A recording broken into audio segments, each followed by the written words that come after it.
certainly. The groups, shall we say in large terms, secret government, oftentimes tread in boundaries in order to expand their land, expand their control, or to test other, shall we say, technologies that they have brought their hands onto. And so at those moments in time, we do intervene. One of the most common scenarios is testing of military weapons. In such manner, we do at times interrupt this frequency. To the detail, I must not disclose. However, I believe that you understand my meaning of words. Yes, I've certainly heard of underground nuclear tests, and I can imagine that might be an example of something that might threaten your safety, and you might in some way put a stop to it. Thank you for your understanding.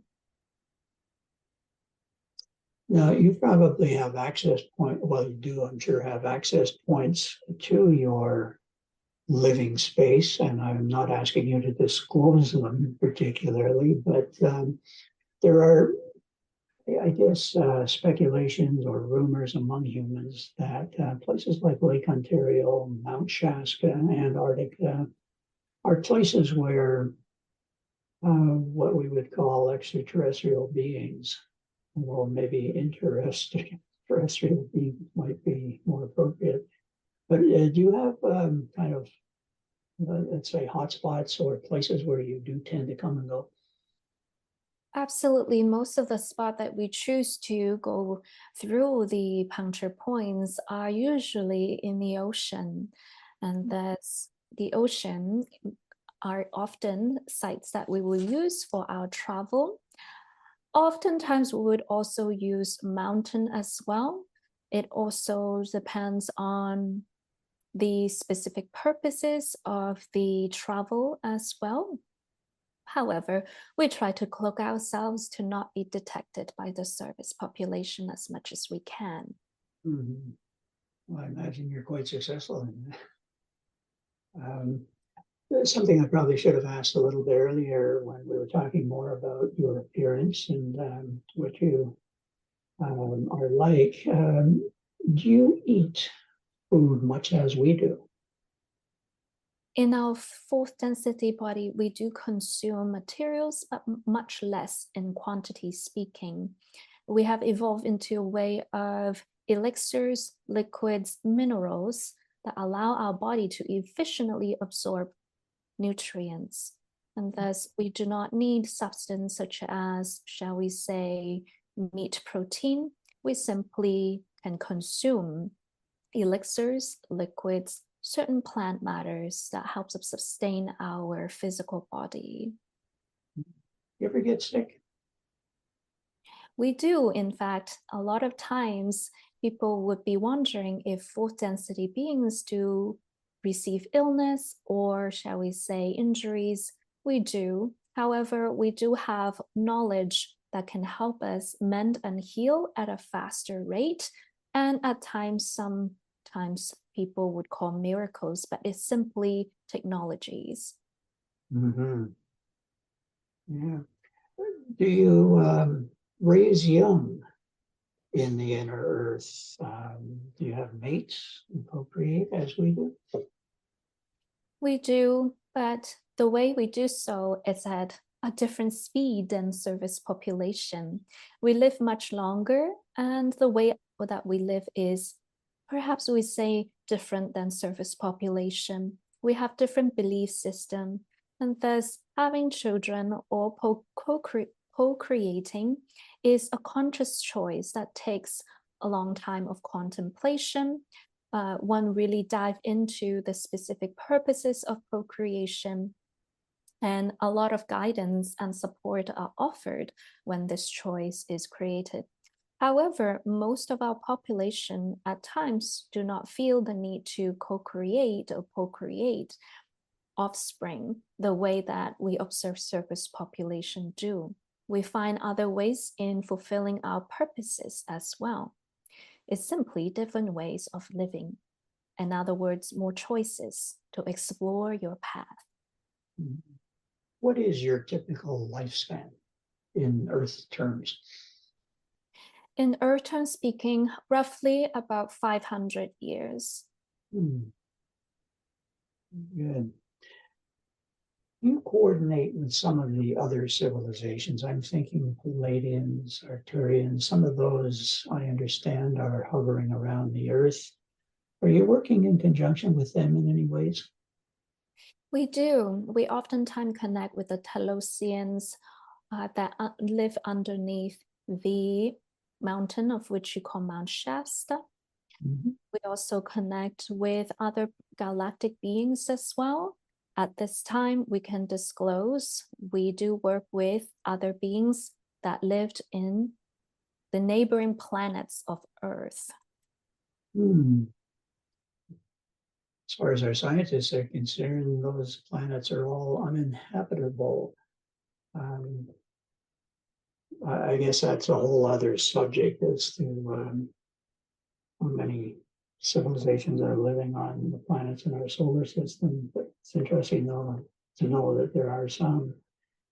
Now, you spoke of some of the technologies you have for healing yourselves.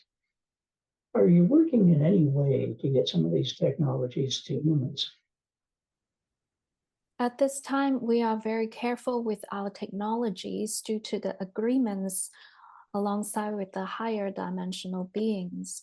Simply is the same way you do not let your own children play with fire, we view it the same way as well.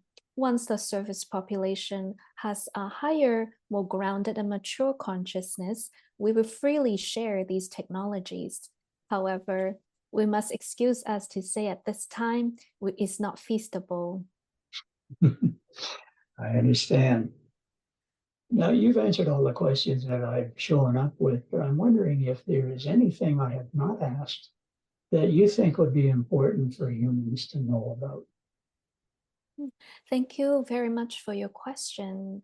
We believe at this time, attunement towards your own sense of being, energy would be of great assistance to the population on Earth.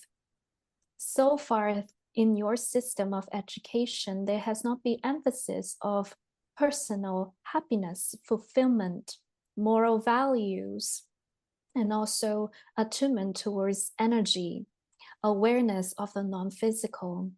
We believe that having this curriculum integrated for the future generations, to which many are starseeds or accelerated beings with souls that are here to help at the ascension process, we believe this nurturance and support will be of great help to your population. For the new generations are teachers, and thus we believe from our message today that nurturing the next generation and offering them more support will be of great help to your civilization to enter the space age. I absolutely believe that too. And as many of our systems are breaking down and crumbling to make way for new ones, I can see that happening in our education system. And my hope is that we start to embrace some of these new subjects in our curriculum. I think our system is built on an old idea that it wants to produce people who conform and don't ask questions and do what they're told, sort of thing. Yes, so thank you for that. I'm going to make sure we get that message across. Thank you, Peter. And another note as well, we are simply friends that lives in another dimension. We do not have all the answers, and thus it's important for your service population to learn how to trust themselves, to find faith within themselves, their connection to source. For we are only friends. We are not helpers, seekers that are coming to save the day or to, shall we say, take over in any way, but simply to work as a team. And thus helping each and every one of you find your inner truth, your inner light, will help accelerate this process. And we thank you for this connection today. We offer much gratitude and love. Thank you for allowing us to express our views and as appropriately disclose information to help you learn more about our civilization.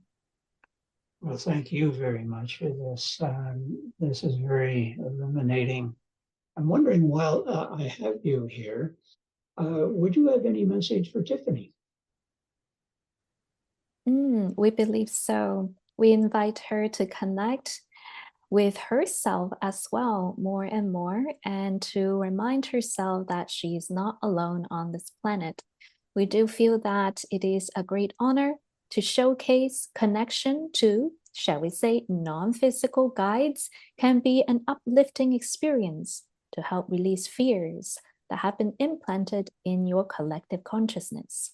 We thank you for Peter as well for this connection and showcasing what connecting with, shall we say, non-physical being to your physical eyes can be like. Well, thank you very much, and many blessings to you. Thank you. So shall it be. May the light encase around you and bring forth love. We thank you again for this opportunity. Blessings to all. Well, that's it, folks. That interview became one of 20 such interviews that appeared in my most recent book.